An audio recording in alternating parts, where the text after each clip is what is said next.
July 24th, 2026.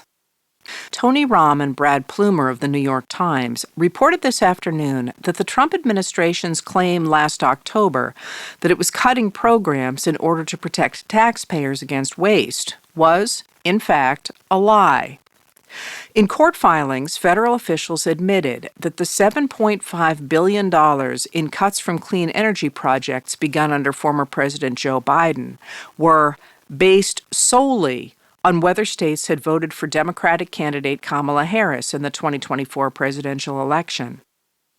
Office of Management and Budget Director Russell Vought announced the cuts by saying nearly $8 billion in green new scam funding to fuel the left's climate agenda is being canceled. But, in fact, a government lawyer told the court that none of the cancellations were based on any programmatic, statutory, cost reduction, or performance-based factor. In contrast, the administration funded grants for states that had backed Trump in 2024, even though the Energy Department had recommended they be canceled. The admission calls into question the administration's claims that it is making cuts to combat waste, fraud, and abuse, especially as Vought is working to finalize rules that would make political appointees the final arbiters of how the government would award more than $1 trillion in annual grants. Rather than combating waste, it appears Trump and his cronies are trying to take control of the U.S. government, using the power of the American people for their own ends.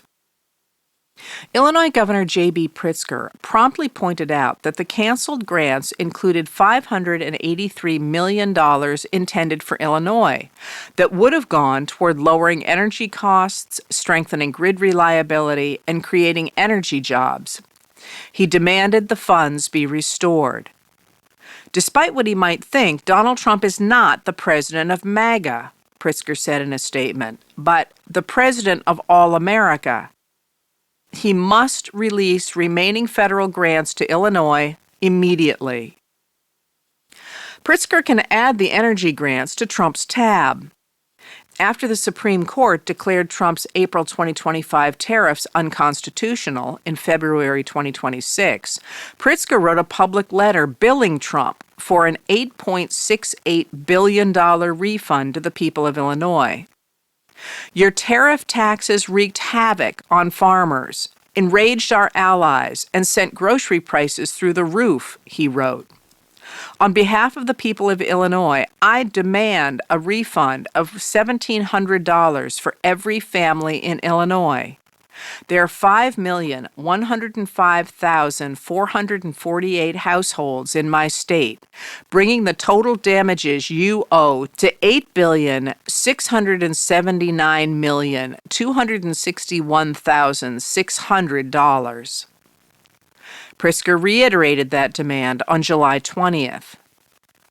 But Trump is clinging to his determination to surround the United States with a tariff wall.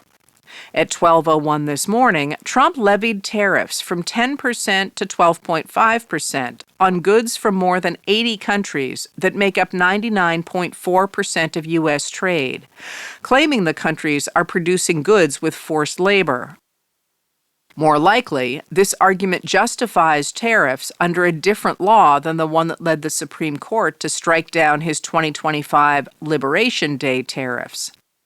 It's also a different law than the one he used to impose tariffs after the Supreme Court decision. The time limit permitted for new tariffs under that law expired today. Kevin Bruninger of CNBC reported that within hours of the announcement of the new tariffs, two small businesses sued in the U.S. Court of International Trade, saying the new tariffs were just a way to reinstate the tariff levies the Supreme Court said were unconstitutional.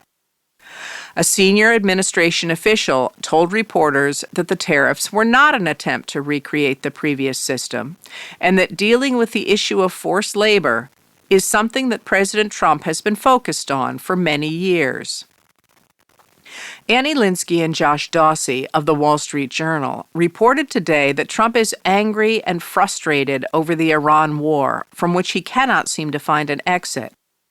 They wrote that some of Trump's advisors are worried at what the war is doing to his popularity by causing higher prices, as well as the deaths of 18 service members. That concern is likely behind the change in the number of U.S. military personnel listed on a Pentagon website as killed in the Iran conflict.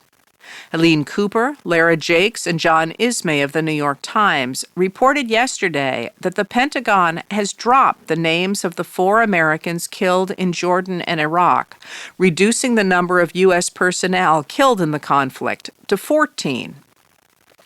3 military officials told the reporters that the number was revised because the 4 were killed after Trump announced the ceasefire in April.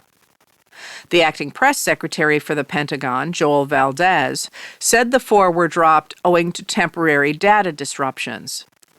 But claiming the 4 died after a ceasefire bolsters the administration's insistence that the president doesn't need to get congressional approval for continuing operations against Iran, because the April ceasefire declaration ended the first operation.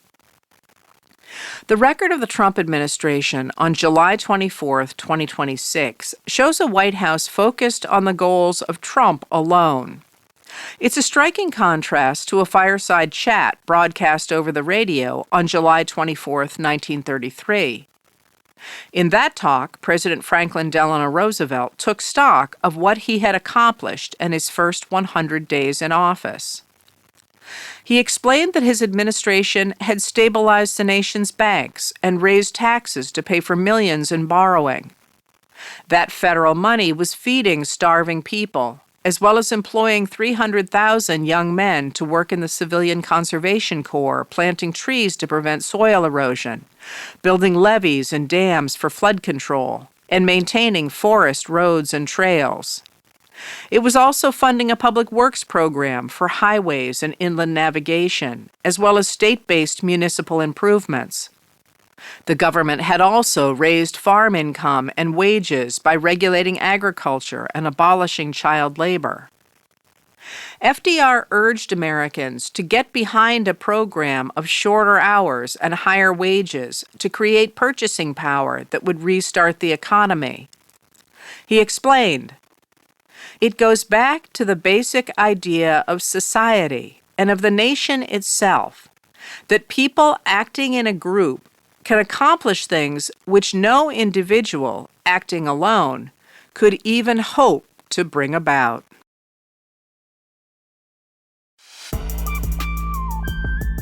Letters from an American was written and read by Heather Cox Richardson. It was produced at Soundscape Productions, Dedham, Massachusetts. Recorded with music composed by Michael Moss.